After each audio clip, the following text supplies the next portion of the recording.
જે હાથોમાં ક્યારેક પાવડો હતો, આજે એ જ હાથોમાં આધુનિક ટેકનોલોજીનો રિમોટ છે।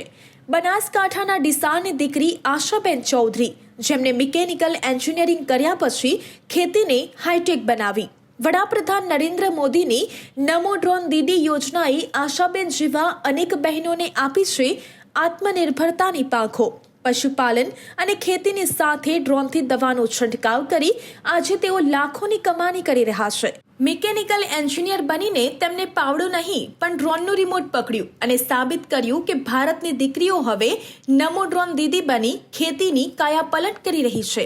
શ્રમ ઘટ્યો, સમય બચ્યો અને આવક વધી। સુશાસન એટલે છેવાડાના માનવી સુધી પહોંચતી સુવિધા। આ છે બદલાતું ગુજરાત, આ છે આત્મનિર્ભર નારી।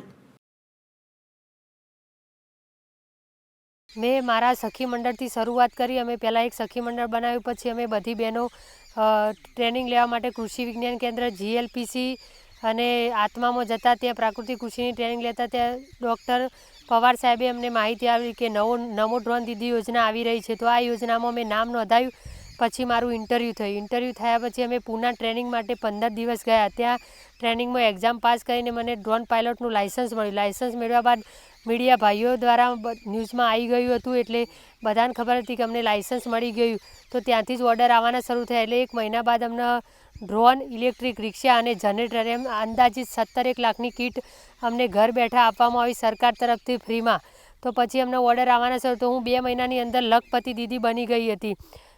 અને પછી મારે કોઈ જગ્યાએ ઓર્ડર શોધવા જવા ન પડ્યા। ઓલરેડી મારે બધી જગ્યાએ જિલ્લામાં, જિલ્લા બહાર અને મધ્યપ્રદેશ સુધીના મને ઓર્ડર આવવા લાગ્યા।